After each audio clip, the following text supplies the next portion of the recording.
Hey everyone, my name is Kelsey, and this is our unit review for the Odyssey. Gods and goddesses, mythical temptations, violent storms, and a descent into the underworld, not to mention an encounter with a giant cyclops. This unit has been a wild ride as we've joined Odysseus on his adventure from Calypso's island all the way back home to Ithaca. We watched our hero outsmart opponent after opponent, defeating them sometimes with his strength, but more often with his wits and cunning, plus a little help from his mentor, Athena.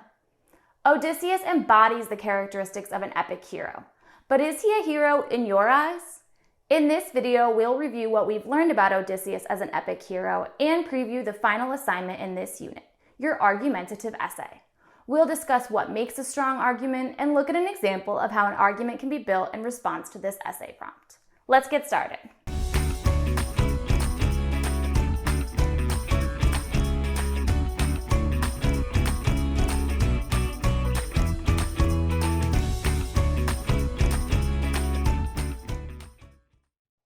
Early on in this unit, we talked about the qualities that have come to be associated with an epic hero. These are qualities established by literary scholars after studying epics across generations. Epic heroes typically come from nobility. They have superhuman capabilities and are exceptional warriors. Epic heroes are well-traveled and become cultural legends based on their adventures. In spite of all of this, they remain humble.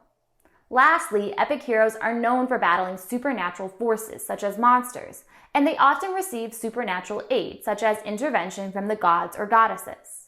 Most literary critics would tend to agree that Odysseus embodies many, if not all, of these epic hero traits. He travels far and wide on his adventure after the Trojan War, facing supernatural opponents and receiving aid from Athena. He demonstrates his abilities as a warrior and becomes a cultural legend, not just in Ithaca, but across many regions. Although his humility is up for debate, overall he fits the established criteria for an epic hero. But what makes a hero to you? And does Odysseus live up to your definition of a hero? For the final assignment of this unit, you'll decide for yourself what it means to be a hero, and then you'll decide if Odysseus measures up. So let's take a look at our essay prompt. While Odysseus is considered a hero within the epic, the Odyssey, the question remains, does he live up to your definition of a hero? Write an essay in which you define the traits of a hero and evaluate whether or not Odysseus lives up to that definition of heroism. The requirements state that in your introduction, you need to define your criteria for a hero and end your introduction paragraph with a thesis. Your criteria should be 2 to 3 traits that you think make up a hero. And then your thesis will offer a claim about Odysseus based on the presence or absence of those traits in his character. The body of your essay will then focus on each trait you've named, citing evidence from the text to support whether or not Odysseus displays those traits. Each body paragraph should focus on exploring one trait. In your conclusion, you'll summarize your key ideas. The requirements also state that you must address relevant counter-arguments and refute them, and use an appropriate style and voice.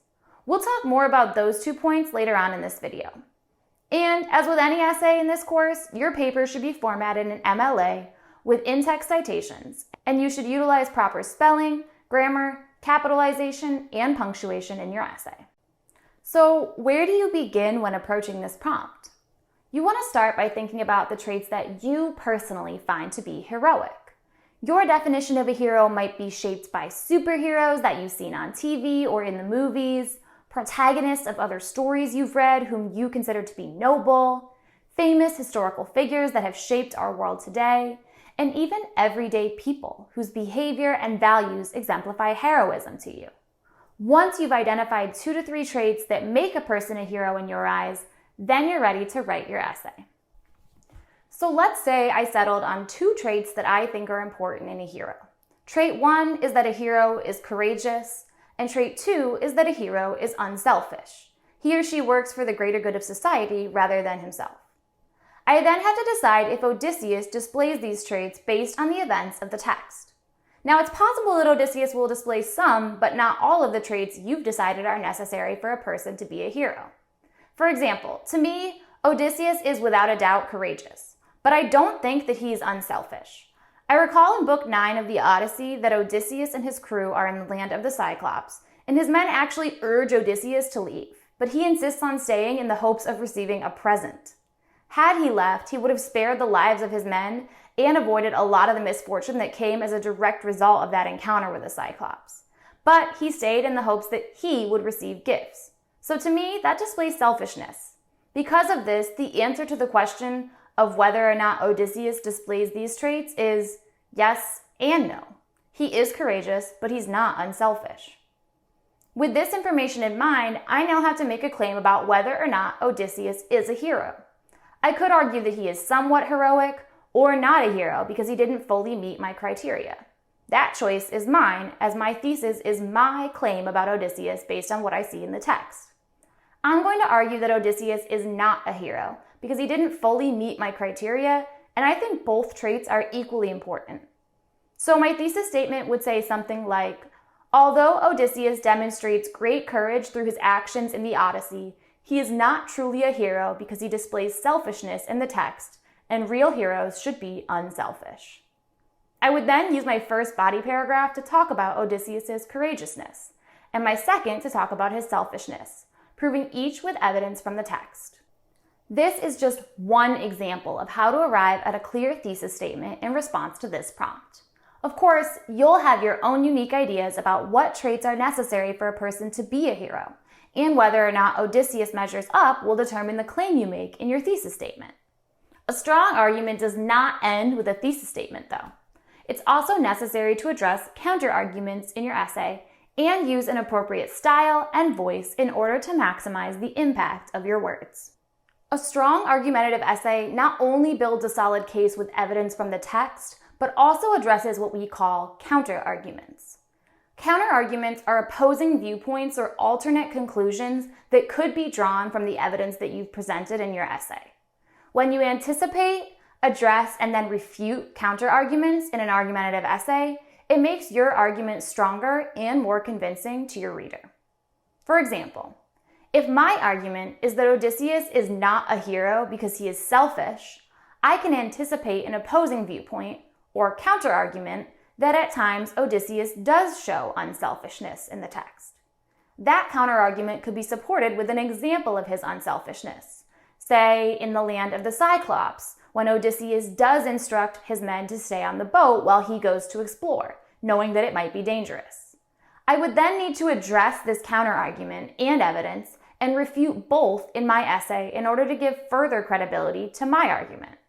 I might refute it by pointing out that although that act does demonstrate unselfishness in isolation, Odysseus is only venturing into the land in the first place seeking a reward for himself, which actually makes the choice more selfish rather than less. Anticipating and refuting counter-arguments like this example shown here can be done in the body of your essay, specifically before concluding a body paragraph, in order to strengthen your argument as a whole. Voice and style are also important to strengthening an argumentative essay. Your voice is determined by the words you use and the point of view you choose to write from. Be sure to use authoritative vocabulary in your essay, avoiding words that suggest doubt like possibly, somewhat, or maybe. Be sure of your argument and show that through your word choice. Additionally, although it can be tempting to use first-person pronouns when expressing your personal opinions, it's actually better to stay in the third person. Saying that Odysseus is a true hero sounds more convincing than using first-person pronouns and saying, I think Odysseus is a true hero. In terms of style, you can use sentence variety to increase the impact of your words. Sentence variety is all about using a combination of both long and short sentences in your writing to maximize the impact of your words. After a long sentence, a short sentence stops your reader and causes the words to have a greater impact. You can also use punctuation to achieve this effect, since punctuation causes the reader to pause and reflect on what they've just read. So, be sure to make use of the new knowledge you've gained in this unit about semicolons and colons so that you can use them in your writing. Earlier in this course, you also learned about parallelism, which is another stylistic tool that you can use in this essay to maintain the flow of your words and help them stick in your reader's brain. And lastly, whenever possible, you should use our unit vocabulary words to demonstrate your knowledge. This lends to your credibility as an authority on the topic that you're discussing. So, what does truly make a hero? Is it courage and physical strength? Or is it mental strength and ingenuity? Does a hero have to sacrifice something to live up to the title? Or is heroism more about the acts than the motive behind the acts? This essay gives you a chance to reflect on your own personal values and beliefs, and to consider the Odyssey in light of those beliefs. With the tools discussed in this video, you can create an airtight argument in your essay to convince the readers of your evaluation of Odysseus as a hero. Thanks for watching, and I'll see you next time. Hey.